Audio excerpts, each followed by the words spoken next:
السلام عليكم يا مساء الفل فانزاتي حبايب قناتي، اهلا وسهلا بيكم.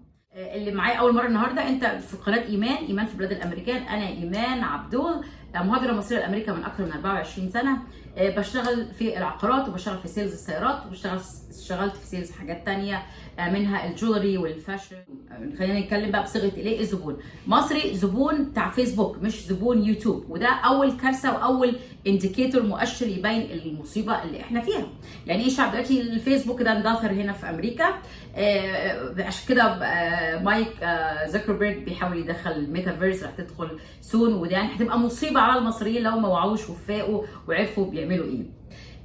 انت زبون الفيسبوك زي بالظبط اللي قاعد عنده قنوات بتاعت القنوات من ساعه ما الانترنت طلع، او اللي هو الساتلايت والحاجات دي كلها، القنوات المشفره وقنوات الديجيتال.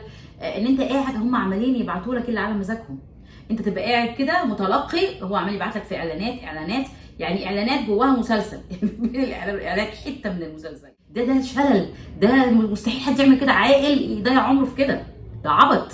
يعني انا مستحيل ادخل قناه في بيتي، قناه تلفزيون. انا يعني لما جيت البلد دي جديد واشتغلت في العقارات، فبفرج الناس الشقه، بنقول الليفنج روم، فبيقولوا احنا بتكلم جوزها مثلا او صاحبتها او البوي فريند بتاعها، هنحط الكنبه دي هنا ومش عارف ايه. فبقول لها عندك مثلا مسافه هنا كفايه تحطي فيها الانترتينمنت سنتر اللي هي بتاعت اللي يبنوا عليها ايه، المكتبه اللي بقى فيها التلفزيون دي، حاجه زي كده. تقول لا احنا ما عندناش تلفزيون، احنا مش. كنت بالنسبه لي حاجه ايه غريبه جدا عليا في البدايه، واحده جايه من مصر وانا عايشه في امريكا، في اول بدايتي في امريكا اول حاجه اعملها اشغل التلفزيون. فاشغل التلفزيون حتى وانا داخله هكمل طبيخ بقى ومش عارف ايه واعمل حاجات تانية ومع الولاد بس احس ان في ونس، يعني ده ادخل التلفزيون. فطبعا بعد شويه لقيت نفسي فعلا في اقل من سنين بسيطه جدا، سنتين ثلاثه، انا ما كانش عندي تلفزيون، ما كانش عندي حاجه خالص. في الاول جبت اللي هي القناه الاي ار تي، ايامنا كان لسه مش بقى الدنيا دي كلها، لسه الحاجات دي كلها الكلام طالع قريب، الدنيا اتغيرت في ال 20 سنه اللي فاتوا، 15 سنه الدنيا طبعا كلها اتشقلطت خالص يعني. فيعني ايه، انا اللي كنت مستغربه جدا، يعني الناس ما عندهمش تلفزيون ازاي؟ يعني زي ما بتقول ايه، حد ما عندوش ثلاجه في بيته، بس حد ما عندوش بوتاجاز. فيعني ايه، فانا تحولت لان انا من سنين طويله انا ما عنديش قنوات، انا ما عنديش تلفزيون، انا بدور على الحاجه اللي انا عايزه اشوفها، مش اللي هم عايزين يشوفوها لي على مزاجهم. بشوف في الجدول بتاعي انا عندي ساعه النهارده للانترتينمنت، واحاول الساعه دي اقضيها اطلع منها اكبر فايده ممكنه، ما تضيعش عليا كده وانا عماله بقلب في الريموت. يعني انت حتى قنواتنا قنوات الكيبل في الاول اللي كانت عندي هنا الامريكي، كان عندي اثنين، التلفزيون العربي والتلفزيون الامريكي. ففي التلفزيون الامريكي تقعد بقى عشان تقلب على القنوات، مش حاجه، انت اوريدي ضيعت ساعه، ضيعت ساعتين. لا، انا هم الساعه دي او الساعتين دول اللي عندي على اليوتيوب، قناتي على منصه اليوتيوب، هدور، او على منصه بتعرض افلام هتفرج على فيلم او شو او مسلسل او فيديو تعليمي تثقيفي. عندي مجموعه من الناس، وانا هبدا ان شاء الله بعد كده في الفيديوز بتاعتي احط في كل مره حد من الناس المهمين اللي انا بتابعهم اللي تقدر تستفيد منه. انا عندي 3-4 اسامي دلوقتي جم في بالي. نبدا بالدكتور نضال قسوم. نضال قسوم ده فيزيائي، ده التخصص الرئيسي بتاعه، وبيدرس في الامارات في جامعات هناك. الراجل ده يعني مطلع على العلوم ومتبحر جدا، يعني هتلاقيه فيديوهاته ممكن يكلمك على حاجات في الفضاء، في الكوانتم فيزيكس، في الكيمياء، في الادويه، في الصحه، في حاجات كتير جدا. راجل حقيقي في الاقتصاد، راجل حقيقي رائع. هو اصله جزائري على فكره. فمثلا انا ارشح لك ادخل دور على الدكتور نضال قسوم. الفيديو بتاعه هيكون مثلا ايه 15 20 دقيقه، عارفه ان انا الوقت ده مش هيضيع ومش هندم وهستفيد. فانت بقى لما تكون لسه في العصر ده، احنا في 2023 وانت قاعد لسه عندك اكونت على الفيسبوك، انتوا عارفين احنا بلد فتيه، ما عندناش الاعمار اللي هي الناس العواجيز زي اوروبا وزي امريكا اللي هي فيها نسبه عدد السكان نسبه كبيره منهم اللي هم الناس العواجيز. لا، احنا عندنا نسبه كبيره، عندنا في الشباب الصغير اللي هو عمال، ده اللي رايح ب 8 مليون فولورز على محمد رمضان، مش عارف هتلاقي كام مليون على مش عارف مين على مين، وعمال يضيع وقته. المصنعين او اللي هم المالكين او المستثمرين بتوع الميديا بيعرفين التارجت بتاعهم مين وبيودوا له ايه. فانت ينزلوا لك الريلز، عمالين دي بوشنج اصلا ان احنا ننزل ريلز او اللي هي الشورتس اللي على اليوتيوب، اللي هي الحاجه كلها دقيقه 59 ثانيه دقيقه على اي حاجه. فعلشان الناس انا بستعملها بعتبرها دعايه او اعلان ليا، انت بتدخل تشوف ده عشان تشوف الفيديو بالكامل. يعني ايه جزء من المعلومه، انت ممكن تجي لك جزء من المعلومه ما بتبقاش مفيده، بتبقى بالعكس مضره. يعني لما اقول لك لا تقربوا الصلاه، طب انت كده دي مصيبه. لكن لا تقربوا الصلاه وانتم سكارى، هي دي اللي هتبقى المعلومه المفيده. فانت دلوقتي عمال تتفرج على ايه؟ قاعد كده الريلز عمال ينزل لك حاجه بوظان خالص، يعني تلاقي ايه ديك عمال يجري ورا فرخه طالع من العشه، اللي 59 اللي بعد منها مش عارفه مين اتشقلط من على البلكونه بملايه غسيل ونزل مش عارف فين، اللي بعد منها حاجه مسخره. دي مأساة يا جماعه، مأساة. يعني انا عايزه لو الريل ده تشوف مين صاحب القناه دي وتدخل تلاقي عنده حاجه مفيده، either than that you block it عشان ما ينزلكش تاني وما يطلعلكش العبط والهبل ده. انت ممكن تتسحل في 3-4 ساعات وانت عمال طلعت بتتفرج على هبل، على هبل، حرفيا هبل. بالذات الناس في مصر السن الصغير ده كله معاه تليفونات، فبداوا بقى كل الناس بتعمل حاجات عبيطه جدا. انت داخل الفيسبوك بتشوف اللي الناس عماله تحط لك بوست، يعني بيحطوا مش بوست بقى، بيحطوه في الاكونت بتاعهم. بنزل فيديو على اليوتيوب اللي هي المنصه اكتر منصه محترمه من كل السوشيال ميديا، وللاسف زبونها مش في مصر. ليه؟ لان انا عندنا الباكج طبعا للاسف اللي هو الانترنت باكج صغيره، احنا عندنا هنا انترنت مفتوح تاخد مفيش ليميت ليه. والناس طبعا معذوره لان دي بتكلف فلوس، فالفيديو بياخد جزء من الانترنت. لكن الفيسبوك اهو قاعد تدعوا لي لان انا مكتئبه جدا. انا عايزه كلكم تدعوا لي يا جماعه، مفيش اسمها حد يدعي لحد وانا مكتئبه يا جماعه. خلاص بقى الافكار دي لازم تتغير عندنا، دي مسخره. وتلاقي ايه مش بس بقى انت كمان بتنزل البوست بتاعتك، لقيت ايه ما كنتش لسه عملت في الاعدادات، دخلت بقى ودورت على ان ايه محدش يبوست في حلوه يبوست دي عربي على انجليزي، يبوست في الاكونت بتاعي. فناس داخله تحط الحاجات الهبله بتاعتها حطها لي على القناه بتاعتي. يعني انا دلوقتي بحاول ان انا اوصل للناس حاجه مفيده، انت تروح عامل بوست عندي انا ليه؟ انت كده دي قمه قله الذوق، قمه قله الذوق. نبدا نتعلم بقى، لا حقيقي لازم نتعلم. انا اروح بيتك اروح اقول لك لا الكرسي ده مكانه شيل، اروح محركاه من هنا واحطه في الاوضه اللي مش عارف فين، اللي مش عارف يشيل البرواز ده واعمل ده. انت كانك بتعمل كده، انت مش من حقك تروح تحط بوست عند الناس التانية، غير اذا كان ده بقى ايه جوز اختك مثلا لو انتوا صحاب قوي حبايب، فانت ممكن تعمل كده. اوكي، فدي حاجه. اول حاجه بتعلموا نتعلم بقى، نتعلم من الحياه ان دي بدايه قله الذوق، بدايه احنا نتعلم الحدود بتاعتنا. تاني حاجه ايه الماسنجر ده؟ ايه اللي هو الماسنجر؟ طبعا هنا مفيش في امريكا حاجه اسمها ايه باب الخدامين، لان هنا على فكره مفيش العنصريه بتاعت اللي عندنا دي في بلادنا. الباب الخلفي اللي هو ده بيبقى اكزت بتاع النجاه، يعني اسمه الباب الخلفي، يعني خلينا نسميه الباب الخلفي اللي هو في مصر عندنا. انا مصره ولايق قوي عليه التسميه باب الخدامين. انت ما عملتش ولا كومنت ولا دخلت عملت لايك على الفيديو على القناه ولا على البوست اللي بنزله بشاركه على الفيسبوك، انت داخل على الماسنجر مئات الاف المسجز. عشان انت لو بتسمعني دلوقتي مش انت بس، يعني فكر ان انا يعني ايه، انا عملت سيلكت اول، ضفت الناس على قناتي، يعني كانت فريند ريكويست رحت عامله سيلكت اول قبلتها كلها، وما اعرفش حتى انت مين ولا اسمك ايه ولا ساكن فين ولا شكلك ايه ولا اي حاجه من دي خالص. يعني ايه تدخلي على الماسنجر اللي هو ايه؟ طبعا انا ما بفتحش الرسائل خالص، ولو شفته هتلاقوا ما فيش ولا رساله من دول اتفتحت. انت داخل على الماسنجر عايز ايه؟ انت اولا لو كنت دخلت سالت سؤال سواء في اي حاجه انا معلومه عندي او بوست عندي على موضوع معين، اهلا بيك هرد عليك. انت داخل لو انا ما ردتش او محتاج حاجات بيرسونال قوي، يعني ناوي تسافر وخلاص حجزت التذكره وعايز سؤال ارجنت قوي، ممكن الواحد يرد عليك. لكن انا عارفه انت داخلين كلكم ايه يا جميل ومساء الفل يا عسل يا جماعه ايه ده انتوا لسه في الهبل ده.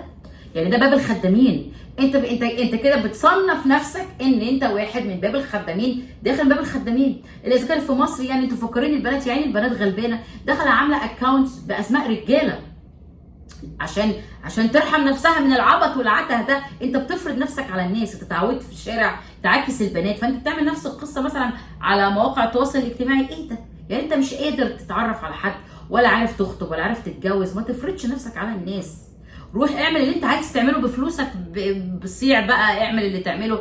سيبوا بنات الناس في حالهم، يعني فاهميني اقصد ايه؟ انا طبعا بره القصه دي، انا طبعا مش متاثره ولا مضروره بحاجه، اقصى حاجه ما ببصش اصلا على الرسائل، لكن انا بتخيل يا عيني الناس في مصر عايشه ازاي وبتعمل ايه.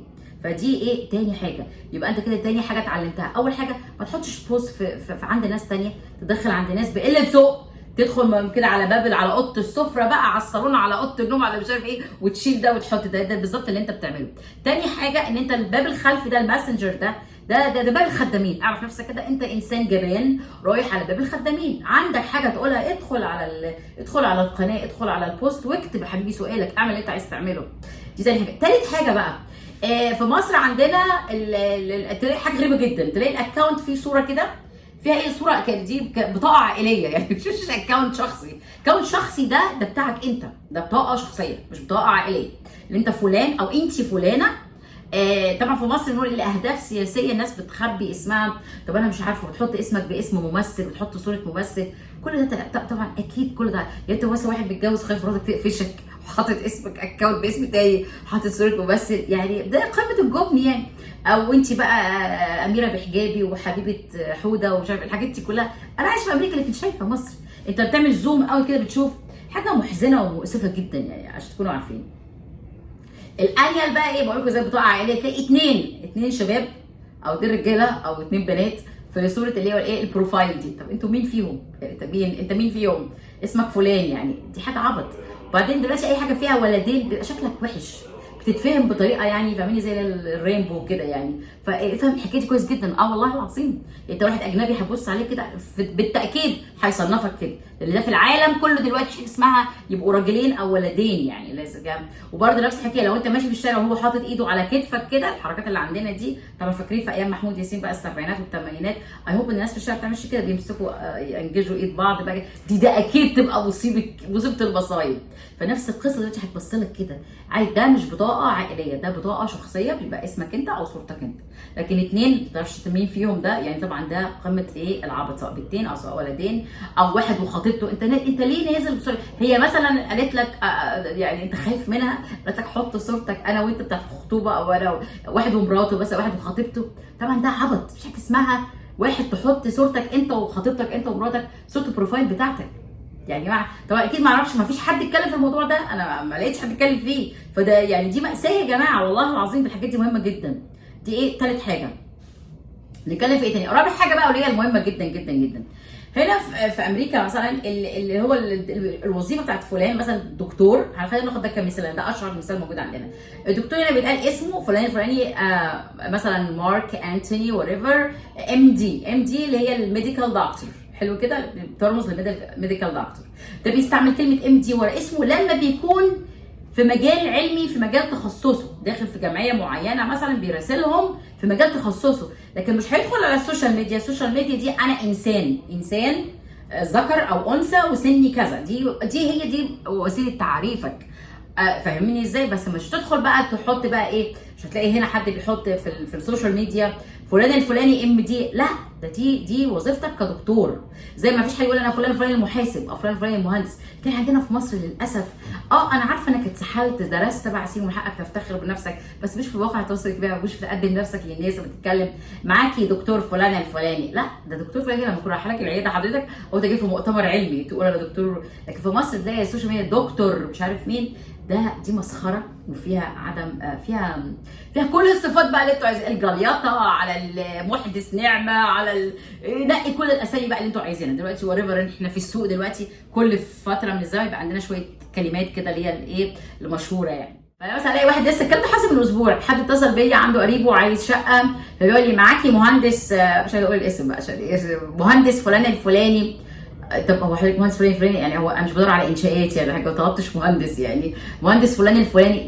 ليه احساس بانسكيورتي واحساس كده، بيبقى منظرها وحش قوي قوي قوي. صدقني على وقعها على اي حد بيسمعك وحش جدا. واذا كان في مصر الناس يعني كلها ذوق بتحاول تعديها لك كده وما تعلقش عليها، بس هي شكلك وحش. انا صاحب بقاله مش عارف ايه ومهندس في مصر مش في امريكا، دي مصيبه ثانيه يعني. واحد تاني برضه خلي تعليق على الفيسبوك، يا رب يكون بيسمعني دلوقتي عشان هو انا ما رضيتش ازعله يعني، ولو اني مهندس يعني بس ممكن نشوف موضوع الميكانيكا ده ونشتغل معاه. لا، انت مهندس هناك، انت مهندس في مصر، انت هنا مش مهندس. انت بتدخل على بوابه امريكا الثانويه العامه حضرتك، واذا كمان يو هاف تو بروف ات يعني الثانويه العامه، ولازم تدرس بقى هنا هندسه او تدرس هنا تبقى دكتور. ده بصرف النظر عن القصه دي، حتى لو انت مهندس في امريكا او دكتور في امريكا ما بتستخدمش ده غير في مجالها. لكن انت اوريدي عندك محل بيقول لي انا مهندس فلان الفلاني، معاكي مهندس فلان الفلاني، انت عارفه بقالك كذا كذا في شارع كذا، انا صاحبها لانك. طب لا، حطوا نفسكم مكاني يعني. طب ايوه حضرتك، طب وبعدين يعني قريبي جاي وناس رشحوا لي حضرتك في العقارات ومش عارف ايه وبتاع. دلوقتي انا قلت لكم 4 نقط كلهم اهم من بعض جدا جدا جدا. ما اعرفش ازاي تاهين عننا وازاي الناس، خصوصا موضوع يا جماعه باب الخدامين ده، اسم الخدامين ودكتور فلان MD فلان وصوره البطاقه العائليه بتاعت البروفايل. وانك تقعد دلوقتي اليوتيوب، ادخل على اليوتيوب، سيبك من عمرك اللي عمال يتسحل ده على الفيسبوك عشان وريفر تدور على بنات وبريس مش عارف مين وتقول ادعوا لي انا زهقان انا طهقان انا قرفان يا جماعه انا بس احنا محسودين. تنزل صوره العربيه اللي اتخبطت، لا ده العربيه اتخبطت عشان انت يا اما ما تعرفش تسوق او واحد تاني ما بيعرفش يسوق خبط لك عربيتك. هو ده الحل. مفيش لا انت اتحسدت ولا انتوا محسودين ولا انتوا الناس قاعده بصلنا في حاجتنا والكلام ده. دي وداري على شمعتك تولع فيك، دي كلها هنا مش هتلاقي الكلام ده، مش موجود هنا. حتى مش ترجمه بالانجليزي مش موجود في حياتنا هنا. محدش يقول انا محسود دي خالص، ما سمعتهاش في ساعه ما جيت البلد 24 سنه، محدش بيعمل كده غيرنا. الطبخه تولع عشان انت قاعده على التليفون ترغي والطبخه ولعت منك. الكيس الجوافه باظ عشان الدنيا حر عشان ما تحطش في الثلاجه، محدش الجيران بصلنا فيه. فيعني ايه ارجوكم بقى يعني الاجيال الجديده بقى ايه تتحسن ونسرع المساله شويه، لان ايه كده هناخد وقت طويل قوي قوي قوي قوي قوي. والحاجات دي بتدخل في اقتصاد والسياسه وحاجات كتير.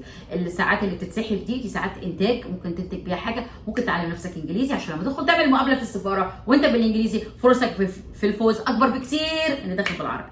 ده جزء صغنن قد كده. اتمنى تكونوا استفدتوا من الفيديو بتاع النهارده، واتمنى ان انا ماشيه بنظام بتبع قانون. يا بخت من بكاني وبكى عليا وما ضحكنيش وضحك الناس عليا. ما تنساش لو عايز الفيديوهات تنزل لك تاني فعل الجرس واشترك في القناه. ولو عجبك كلامي او شايف ان جزء من كلامي صح حتى لو هو بيزعلك بس هو صح وهيفيدك وهتعرف قيمه ده قدام لما الحياه تفرمك شويه كده، اشترك في القناه واعمل لي لايك على الفيديو وابدا من حيث انتهى الاخرون. هتوفر وقت، توفر مجهود، وتوفر فلوس. نهاركم سعيد.